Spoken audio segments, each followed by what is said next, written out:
Mehta, the CWG member of Niranjan Bhagat Memorial Trust, to welcome our chief guest, Miss Nandita Das, with bouquet of flowers.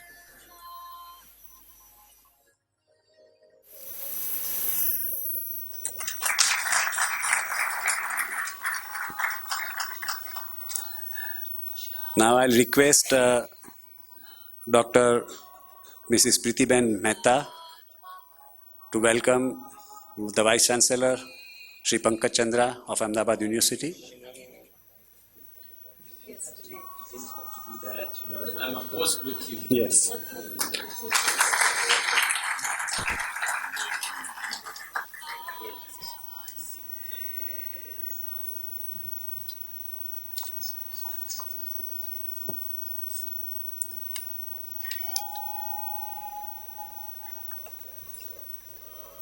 Sushri Nandita ji, Vice Chancellor of Ahmedabad University, Professor Pankaj Chandra, the trustees and the members of the core working group of Niranjan Bhagat Memorial Trust, all the members present here from Ahmedabad University campus, and all the invitees. It is a matter of great pleasure to welcome you all to this inaugural function of a different evening, an international film club in memory of the eminent Gujarati poet and distinguished critic of world literature, Professor Niranjan Bhagat, who passed away in February 2018. Sri Niranjan Bhai was an avid film watcher with a keen and sensitive eye for the art in the film. He considered film as a complex medium with vast possibilities of effective and incisive expression, and at the same time, a medium for deep internal experience for the audience. During his last years of life, he cherished this experience by watching such internationally acclaimed movies once in a week.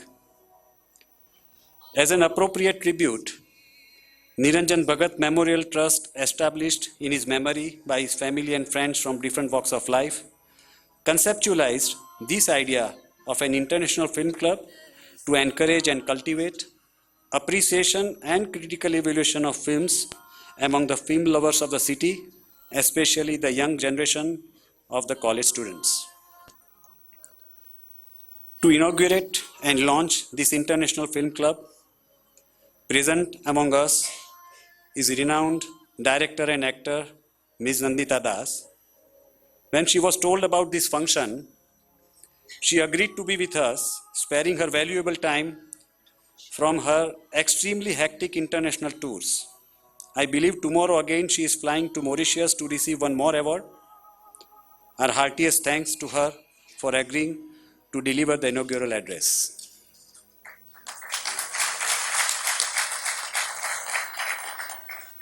The name Nandita Das needs no introduction. Nandita Das has acted in more than 40 feature films in 10 different languages. She made her directorial debut with Firak in 2008, which won many accolades and appreciation both in India and abroad. She was on the jury of the Cannes Film Festival twice, 2005 and 2013. She has traveled to more than 50 festivals and won more than 20 national and international awards.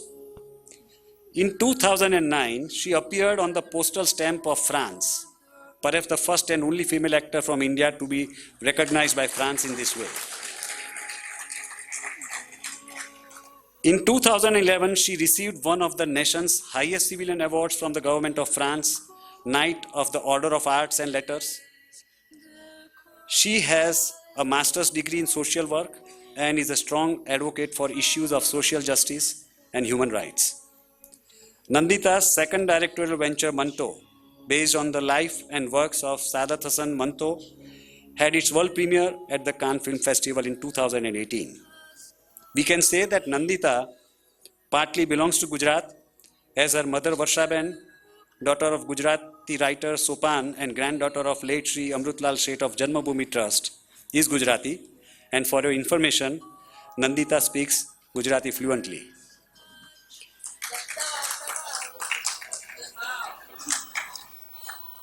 Now, something about this film club. It is believed that no film can replace a novel or a poem.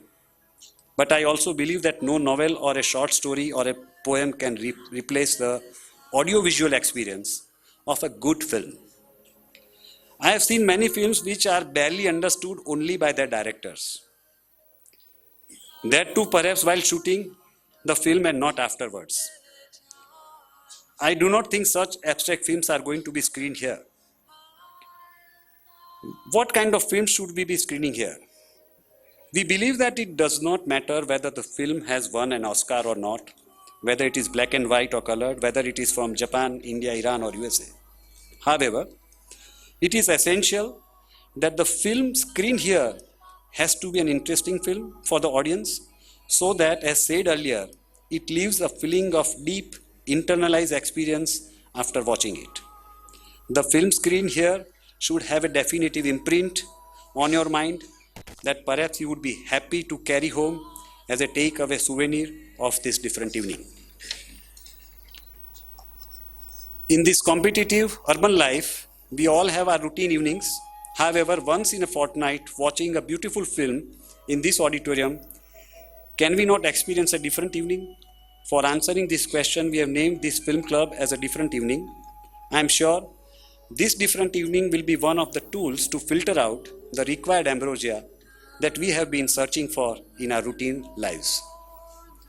We are planning to screen 25 films in a year in private viewings in this auditorium for our members, once in a fortnight. Occasionally, we will also have lectures and critical evaluation of specific films by renowned film appreciation experts, film directors, and actors. The annual subscription for 25 films for a couple is rupees 1200 and for a single person is rupees 800. When you go out of the auditorium after the film, you can fill up the form and apply for the annual membership of the club. You can apply online or even by simply writing an email. All those details are given on the application form. This is not applicable to the students and the staff and the faculty families of Ahmedabad University, since they can become members as communicated separately by the university at a very concessional rate. Something in brief about today's film. Cry the Beloved Country is a wonderful film. It was released in 1995 when its director, Daryl Root, was only 32 years old. It's based on a famous novel written in 1948 by Alan Paton. This is a story of power versus faith. It's a story about Johannesburg of the 40s. It's a deeply moving story of the Zulu pastor Stephen Kumalo and his son Absalom. South African church pastor Stephen Kumalo and his son Absalom. When Stephen Kumalo is summoned from his village to Johannesburg, there he finds that his son Absalom has been jailed in connection with a robbery in which a white man was killed. The father of the white man, James Jarvis, is a supporter of apartheid. When they encounter each other, both the fathers, Kumalo and Jarvis, come to unexpected realizations not only about their sons, but about the nature of their own humanity. These two men are brought together in the worst of circumstances, and that is when the true character of the man is revealed. Each sentence in the film, spoken by both the fathers, one a white man and the other a black African, comes out as if we are listening to lines of an articulated poem. Remarkable for its lyricism, unforgettable for its characters and incidences, Cry the Beloved Country is a classic work of love and hope, courage and endurance, born of the dignity of man. I am sure all of you will enjoy this excellent film. I am very thankful to Vice Chancellor Shri Pankaj Chandra for allowing the screening of all the films of this club during the year in this auditorium without any charge. This is to encourage the objective of film appreciation.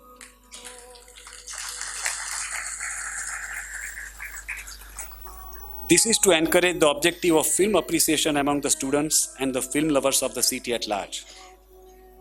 I am also very thankful to his team, starting with Registrar Shri B.M. Shah, Professor Vaibhav Kadia, Professor Sanjay Chaudhary, Professor Chirag Trivedi, and other administrative staff, and the enthusiastic students who have volunteered to take this club to the students' community and who have given their wholehearted support to this initiative and have accommodated our various requests at the last hour to make this event successful.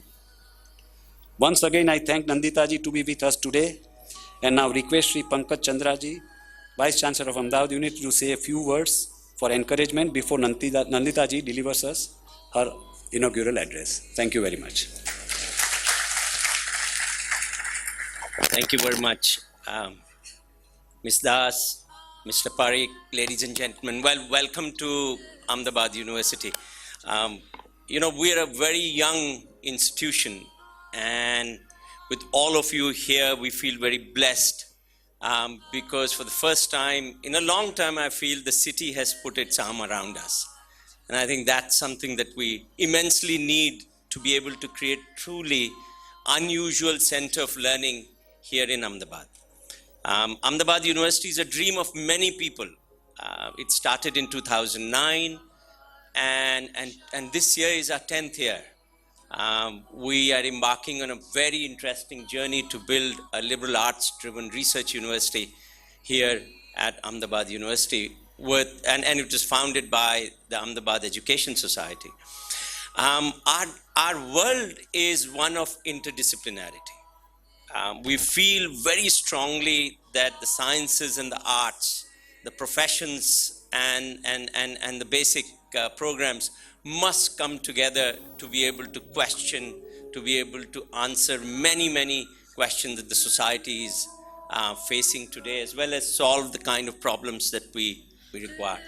And it is in that spirit, this opportunity to be part of the Film Club and the Niranjan Bhagat Memorial Trust activity here in Ahmedabad University was highly welcome and very aligned with much of how we are thinking of education, where a young person comes in and engages with multiplicity of tools, techniques, perspectives, as well as areas of building their own worldview through education and many other ways in which we engage with as far as the society is concerned.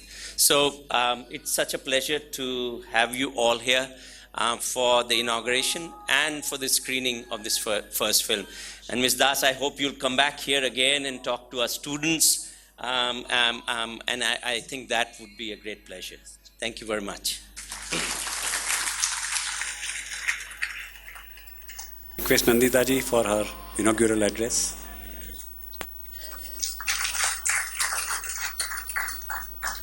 Good evening, everyone. Chintan Bhai, Mr. Pankaj, what's your last name again? Chandra, yes. We talked about it, that should you be Professor Chandra, should you be Dr. Chandra? And he said, just call me Pankaj, and then you call me Ms. Das, so I have to get back at you on that. I'm bad with time, so I'm just going to see what time I'm beginning.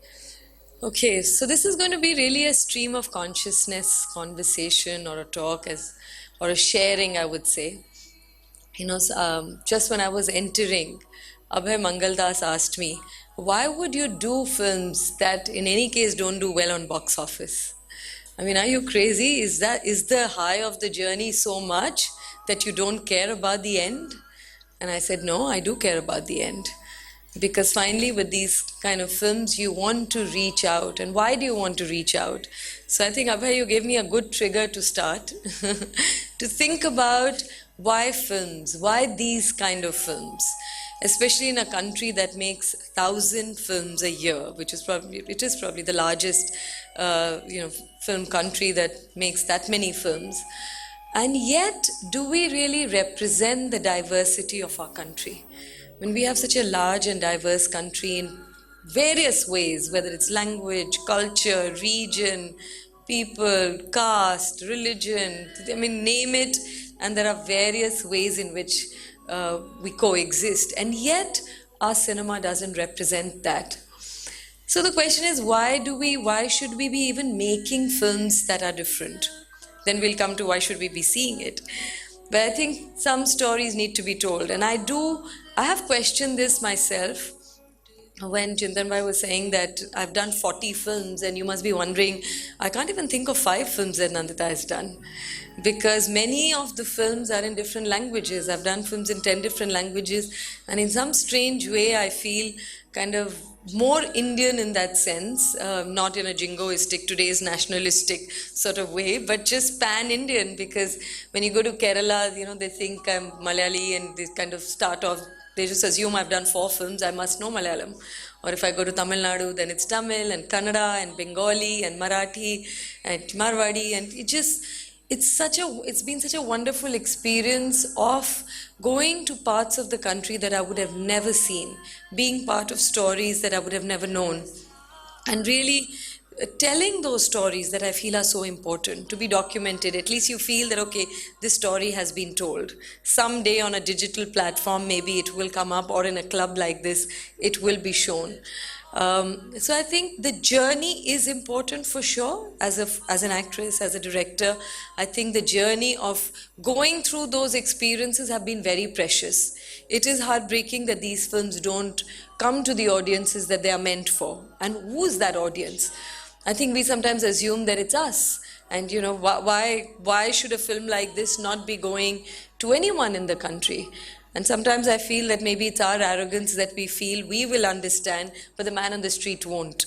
And I can tell you from personal experience with Manto, which was released just last month, I really struggled to tell the producers that, I think this film can be accessible. We assume that it's going to be only for those who are educated, who probably know Manto. It's an intellectual thing, it's a serious film.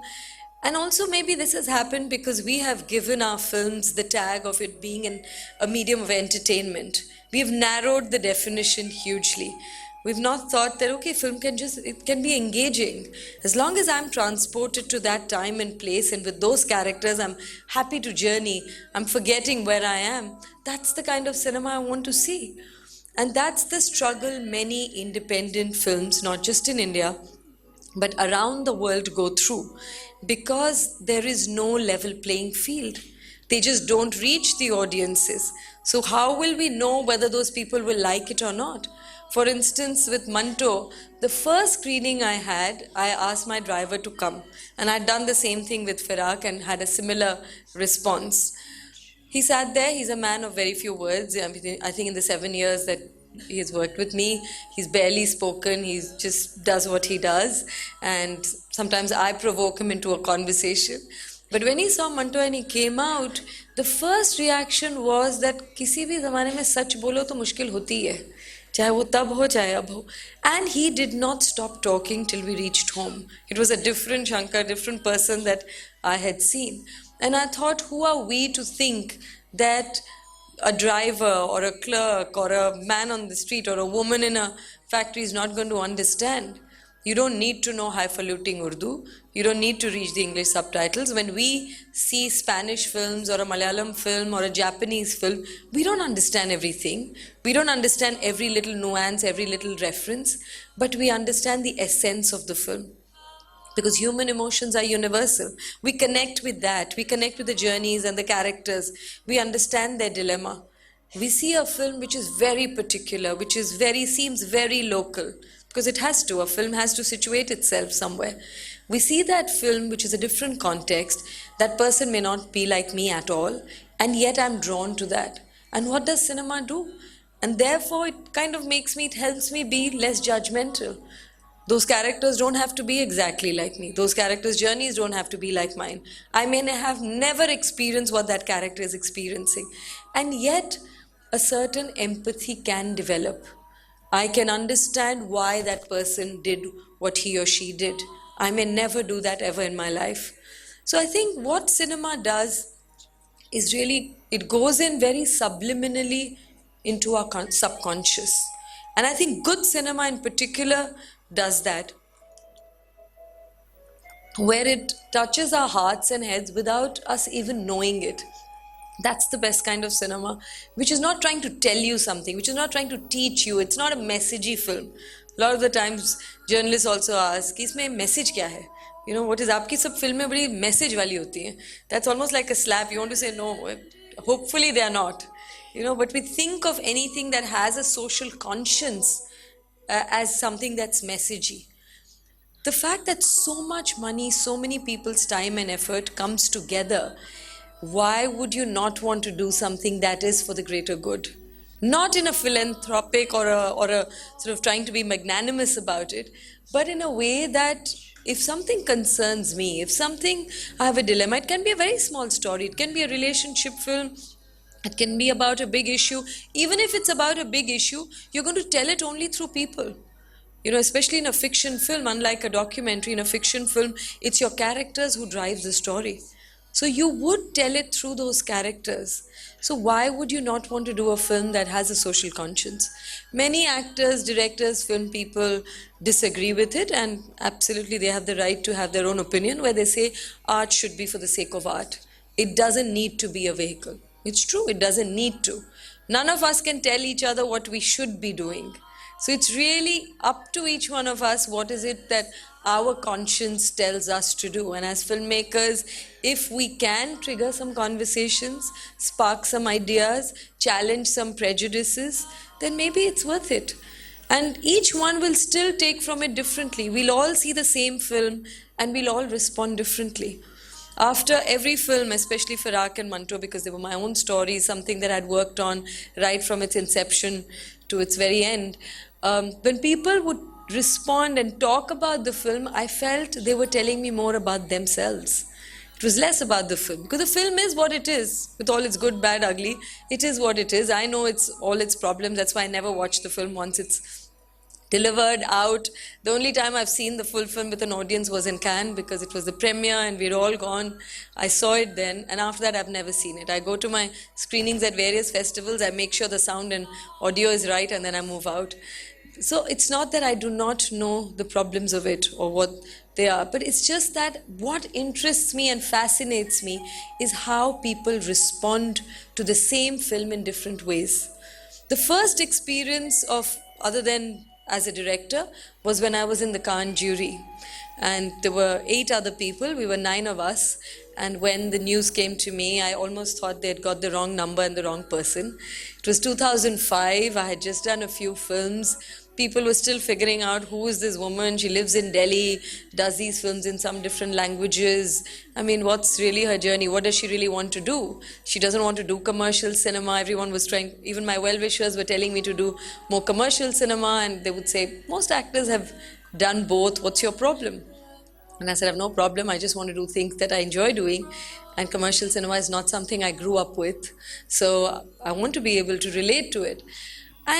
But in Cannes, for whatever reason, that the fact that they chose me, and I went there thinking I'm going to see 22 fantastic films, which was not the case. In the best of film festivals, there are some really amazing films, there are some terrible films, there are some in-between films, and of course good and bad is also subjective. A big action film may be fantastic, but it may not be the best film for me, because that's not a genre I enjoy, or a horror film.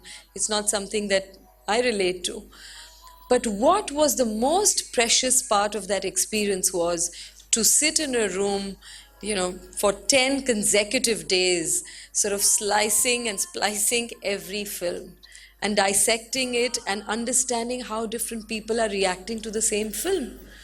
So there was Salma Hayek, there was Javier Bardem, there was a Turkish-German director called Fatih Akin, who's fantastic. Emir Kusturica, he was the president of the jury who won twice the Palme d'Or, from Serbia. Nobel laureate for literature was Toni Morrison. Agnes Varda, who's one of the Nouvelle Vague, one of the greatest female directors, probably the only one, from France. John Woo, an action director. It was really a very interesting, eclectic mix of people. And it was shocking that we would see a film and there were such contradictory views on the same film. And otherwise, when we would meet, in a way, we all seemed fairly homogenous, as in we all seemed like we had, we had grown up on similar films, we were all educated, we had all traveled, we were, of course, different age, different culture, different language, all of that impacts how we process it, but we were also different people. We had different life experiences. And when we were reacting to the film, we were actually telling each other more about ourselves. That was an amazing learning experience for me. And that's why when Chintan Bhai was telling me about this club, I said, this is actually going to be a film appreciation club. Because, through seeing different films and talking about it and having discussions and thinking about it differently, and you feel one way, and the person sitting next to you has processed it completely differently. What you have liked, that person has found it terribly slow and boring, and that happens all the time. One of the first screenings in Bombay, there was a Q&A after that, and one gentleman got up and said, I loved the Lahore part. I don't know if have some of you seen Manto? Some of you, okay, a few people. Well, it's going to come on the digital platform. Unfortunately, you'll be watching it on a device, but whenever it comes, do please watch it. So some of them liked the Lahore portion more. And the minute he said, there were people who were saying, oh no, there was a collective, no, that's not true. And I said, okay, how many people liked Bombay more? And it was almost half and half. So sometimes when we say this is what is good and this is what is bad, we are really saying this is what is good for me. The for me is always in parentheses, which is probably true of any art or anything that we get.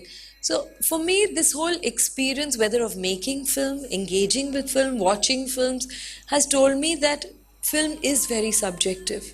What makes art objectively, in as much we can say, good? Whether it's a painting, whether it's music, while Bach and Mozart and, in our country, all the great musicians, the old compositions that we have, whether of music, whether folk song, how come the sculptures, how do we know that that is great art? Because I feel that the only thing that can truly tell us that is when it stands the test of time. Otherwise, it will always be subjective. We will like something, but if it stands the test of time, we kind of feel, yes, this across board, over the years, people have responded to it in a certain way.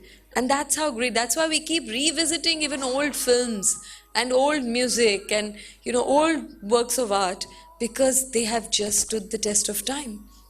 And for me, cinema is one such medium that, of course, there is painting, music, all the pure arts are there. Why is cinema still an art and not a science? Some of our commercial mainstream friends would want to believe it's a science, because sometimes they say 1 spoon of this and 1 spoon, thoda action, thoda romance, thoda gana, thoda this, and it will probably make the right recipe. And everyone thinks they know the recipe, to success. But the reason film will always remain part of art is because it is an alchemy. You cannot really say that you need all these 5 ingredients in this measure put together will produce this film. A film is sort of not the sum total of its parts. And that's why there are surprises. Even as I was a writer in both my films, and to direct, and you write and you think, you start seeing the film. Then when you do, it's another film. And then when you edit, it's a third film. And when people watch it and they take things from it, is a totally different film. So it's also, it's a living being. I don't know if that makes sense, but it almost feels very alive, because it's very fluid and it changes.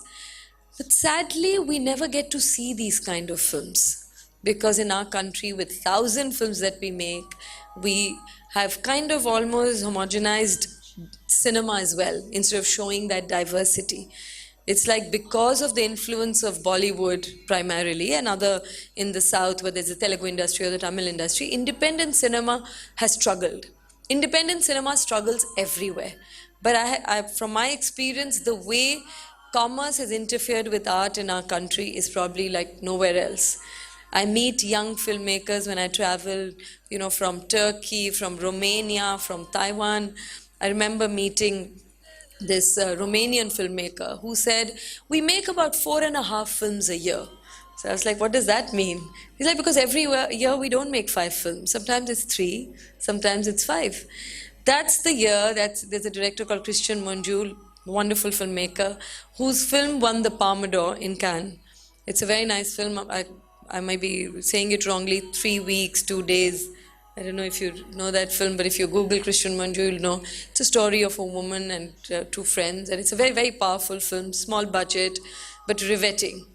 And so if you make 5 films, you struggle. You don't even have that kind of infrastructure. You don't know whom you're making it for. It's not even sort of the whole universe is not sort of geared to making films, and yet you make such quality films. There have been enough pressures in Iran. They have found ways and told their stories. There are so many kind of censorships that operate there, and yet they stay out of many areas that they cannot show, and yet they tell their stories so beautifully. So it is possible. It is not a number game that because we make 1,000 films, or probably because we make 1,000 films, therefore that commitment is not there, because every good technician is simultaneously doing probably 3 other films. So you don't get that kind of experience. I did a small Pakistani film called Ramchand Pakistani a few years ago. And for me, that experience was most of what we can call an independent film. We were few kilometers away from the border. We had to push away from the border because there was an Indian actress in it, the only one. And but truly, I was the only one who had actually got a little room which had just enough space to have a little bed. There was no infrastructure. It was close to the border in a small village, in a Sindhi village, where I could understand more what they were saying than the people from Karachi who had come. And because they don't really have a film industry for a long time, now it's being revived. This was 2008 or 7 maybe. And even the person who was making chai was excited that he or she was part of a film. The whole enigma of being part of a film and not just a TV show was so enormous. And each one was so committed. So I think when you have those, it's sad that we have to have so many challenges for people to be so committed about something. So I think it's really good that this club has been formed, and Chintan Bhai, you and your team are doing this because for us to be able to see other stories. I was telling someone outside, I think a journalist, that as a child, I listened to classical music because that's what my parents listened to. Whether I liked it or I didn't, the fact it was always playing, I developed an ear for it. So sometimes we may also think, do I really want to see this Malayalam film? I'll have to read subtitles. Or do I really want to see this Korean film? I'm not going to understand a thing about it. Sometimes it's just, if you come with an open mind and just try out and say, okay, I really don't know anything about this place. And I would, if I may give an unsolicited suggestion, to not even give the synopsis of the film before the film. To just sort of come in cold. I think it's sometimes maybe a little bit of the context, but just sort of come in and bear yourself and say, okay, let me be open and see what is the story? It's 1938 Japan, okay. This is Austria in 42, and that is, 1996 or whichever place. I think it's next best thing to traveling. The way it opens our minds, we also in our country and everywhere in the world, identity politics has taken over. We are dividing ourselves into us and them constantly on the basis of everything under the sun. We are finding more ways in which we are different than we are similar. And what these films, I hope and I think, will reveal that we are more similar than we think we are. That human emotions are the same, human struggles are the same. And I think a whole new world can open up just by watching films. And yes, we have the digital medium. We can all get onto Netflix, pause it, talk to someone, make a call, have dinner in between. But there is no experience like watching it in a theater, and such a beautiful theater that too. To be able to have that individual experience with the characters and to have this collective experience of watching it together. It's kind of a palpable, invisible energy that one feels when you're sitting with so many people all watching the same film. So I would just say that you're very lucky, and I'm envious, because in a crazy city like Bombay, which is very driven either by the cinema world and the business world, the room for art is less and less, but the thirst is everywhere. So people are trying to do these things, and we get so caught up in our lives that we think of art as a very elitist thing. But can you imagine a world without any art, without any films, music, paintings, So I think art has been there from the time of the caveman and woman. So there is nothing really elitist about it. It's about human experiences. We get to know more about life, not just art. And I think that's what makes cinema also special. Thank you.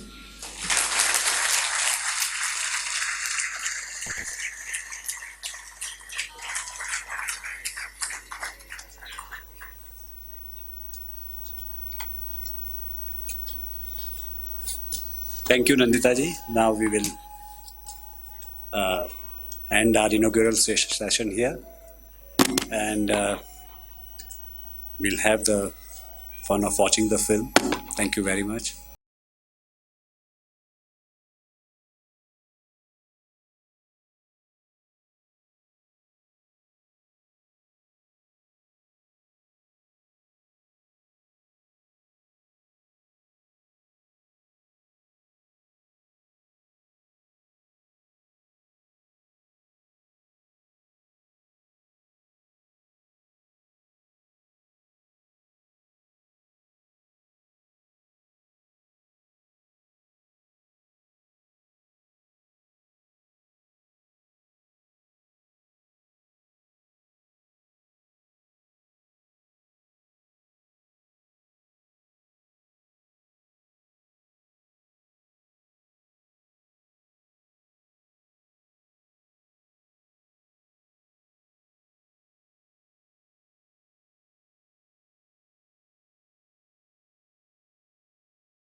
Mfundisi? Mfundisi? Come in.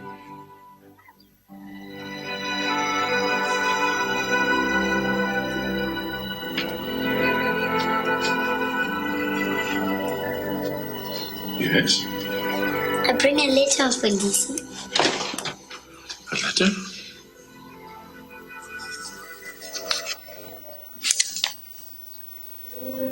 Thank you. Go well, my child.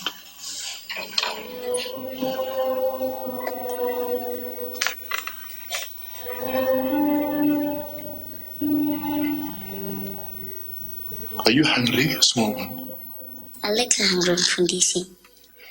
Go to the mother then. Perhaps she has some food. Thank you, Mfundisi. And to your sisters, tell them what is decided.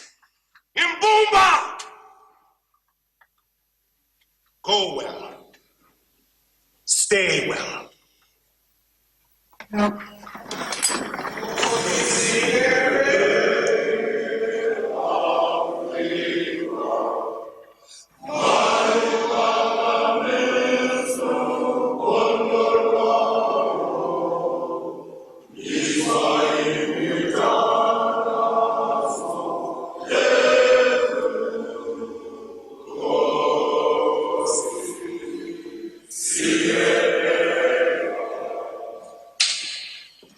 Now the meeting's over. I'm locking up now. Mfundisi, I'm surprised to see men of the cloth here tonight. Good evening, my own brother. Well, well. What are you doing in Johannesburg? Do you know the Reverend Misimangu? Of course. Everybody knows the good Reverend. You did not write to us, my brother. Why? You people in Docheney do not understand the way of life in Johannesburg. I thought it better not to write. Trouble, unnecessary trouble. I want to ask you something, my brother. I do not give money to the church. Reverend Msimango knows that. It is not about money. Where is my son? Well, you have heard, no doubt, that he was friendly with my son. I have heard that, yes. Well, then you know how these young men are. I do not blame them altogether. He wanted to live near his work. He had good work, so I did not stop him. And your son went with him. And where, my brother? I have a letter from him here somewhere. Yes. Yes, here it is. Yes, with the address. My word, it's dated over a year ago. I really must write to him.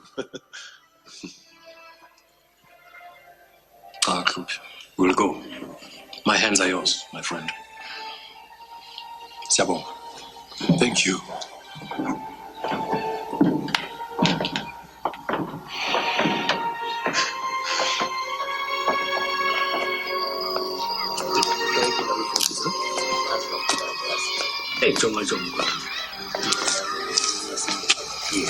My brother is greatly changed. But he has some truth on his side. Truth. But how can he have truth on his side and not God? At least he's got something. Look around you. What do you see? Poverty, pain, suffering. Sometimes it is hard even for me to keep faith. Perhaps God is also on his side. Only your brother does not want to know it anymore.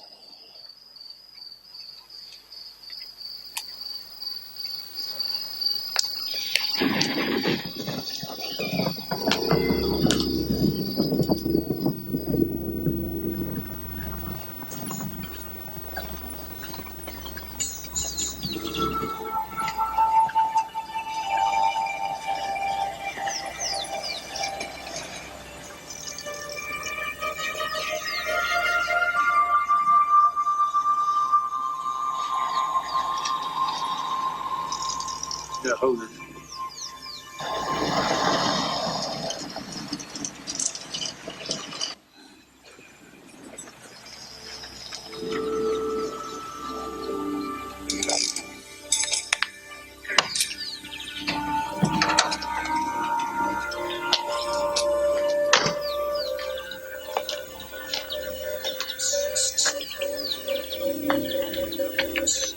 Well, Captain, have you brought us some rain today?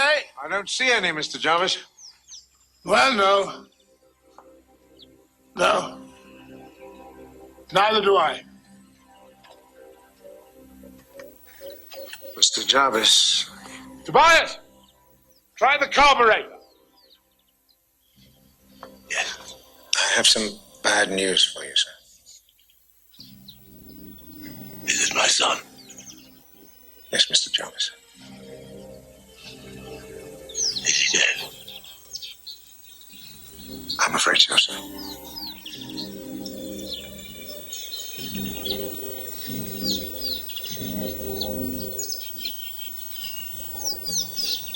Dead. Yes, sir.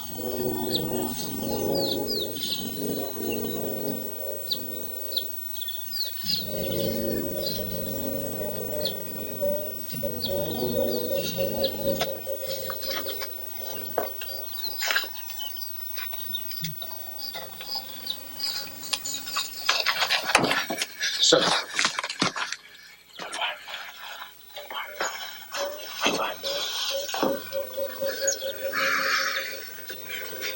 He was shot dead earlier today in Johannesburg, sir. Shot. Shot. Dead. Yes, sir.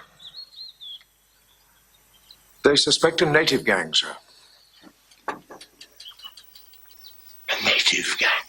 Does my son have any chance? Well, it's a simple case in many ways. Your son said that he fired because he was afraid, that he did not mean to kill. I shall take the case for you, Mr. Kamalo. I shall take it pro deo, as we say. And is my brother, John Kamalo, engaging a lawyer also? Oh, yes. They'll say that your son is lying and that the other two boys weren't there at all. I don't believe your son is lying, and it's my job to persuade the court that he's speaking the truth. Is that clear, Mr. Kamalo? Yes, sir.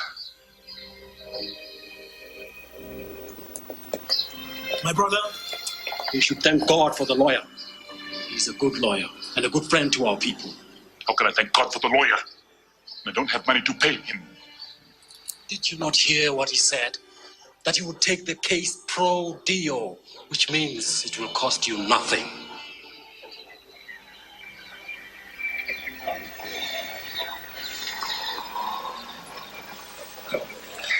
I wish I did not cry so easily. I cry too easily in these days. Go well, Mfundisi. Silence in court. Whites to the left, non-Europeans to the right. All right.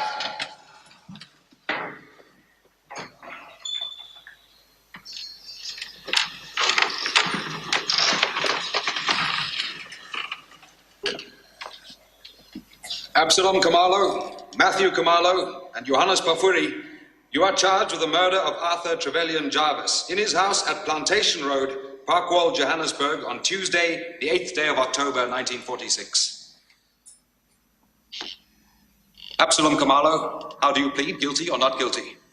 I plead guilty to the killing, but I did not mean to kill. Matthew Kamalo, how do you plead, guilty or not guilty? I'm not guilty. Johannes Pafuri, how do you plead, guilty or not guilty? I'm also not guilty, sir. My lord, my client, Absalom Kamalo, will plead guilty to culpable homicide, for he had no intention to kill. Lord, there is no charge of culpable homicide. This is a case of murder and nothing less than murder. And it is with murder that the accused, Absalom Kamalo, is charged. In that case, he will plead not guilty. If it please the court, the facts of this horrifying crime are simple and straightforward. 3 men set out to rob. One of them carried a revolver.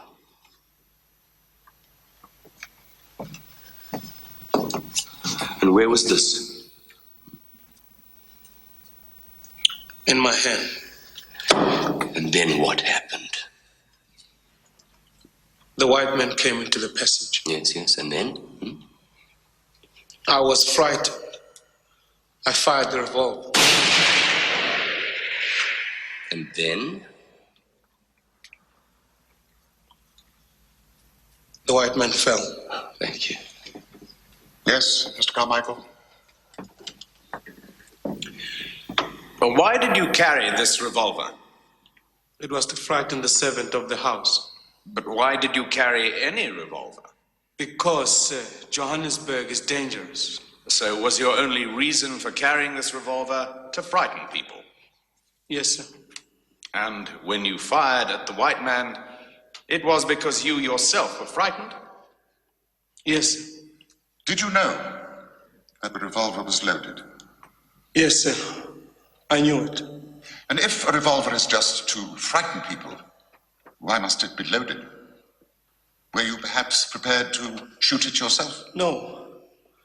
I would not have shot a decent person. I would have shot only if someone had shot at me. Would you have shot at a policeman if he had shot at you in the execution of his duty? No. Not at a policeman. And the white man you did shoot, was he perhaps not a decent person? I will repeat the question. The white man you shot, was he perhaps not a decent person?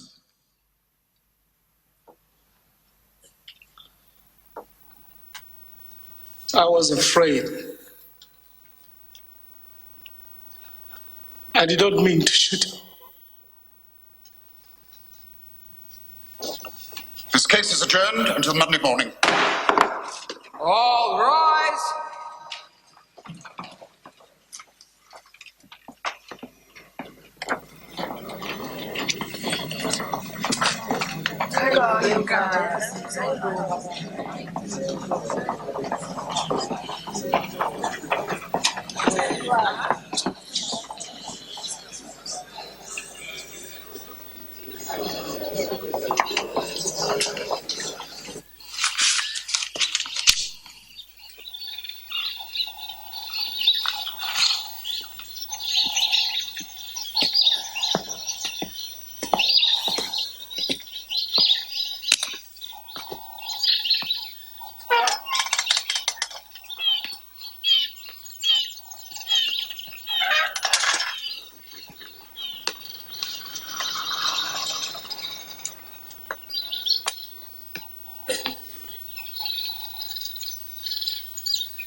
What do you want?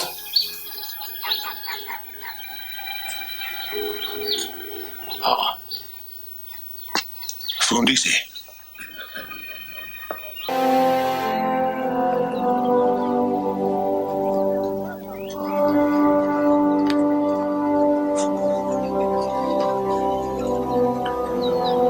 Tomorrow, the thing will happen.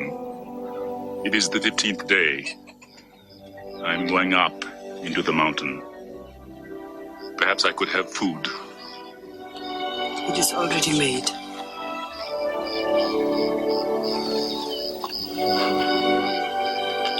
I thank you.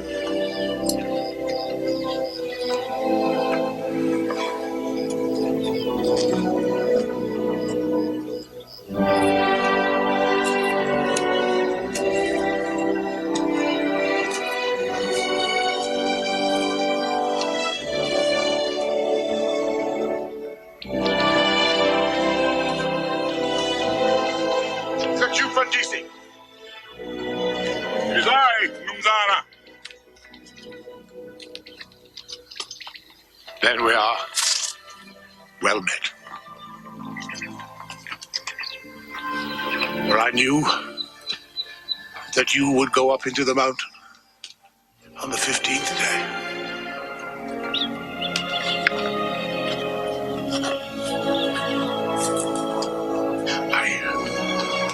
I have here a letter for the people of your church.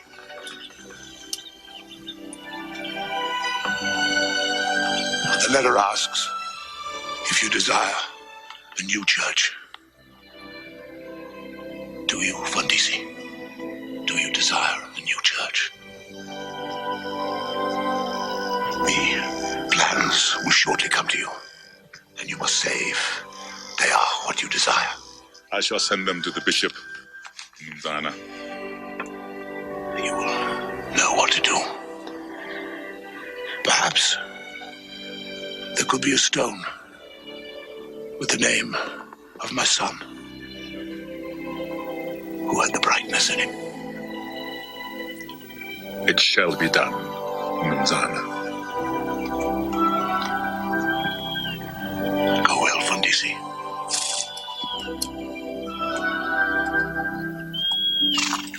Who knows for what we live and struggle and die? Who knows what keeps us living and struggling while all things break about us? Who knows why the warm flesh of a child is such comfort when one's own child is lost and cannot be recovered? Wise men write many books in words too hard to understand. But this, the purpose of our lives, the end of all our struggle, is beyond all human wisdom. O God, my God, do not thou forsake me. Yea, though I walk through the valley of the shadow of death, I shall fear no evil, if thou art with me.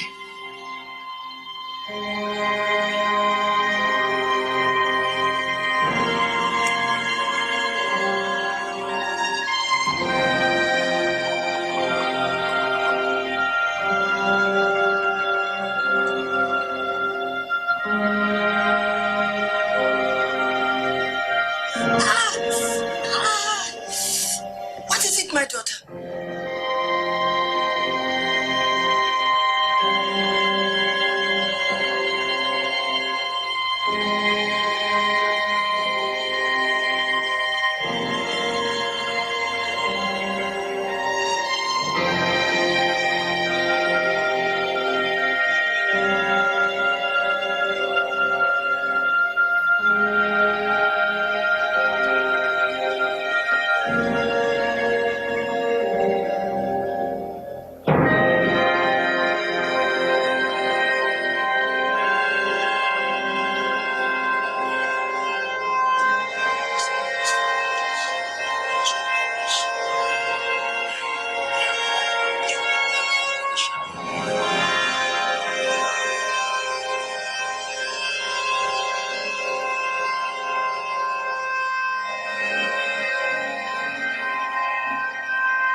too close beside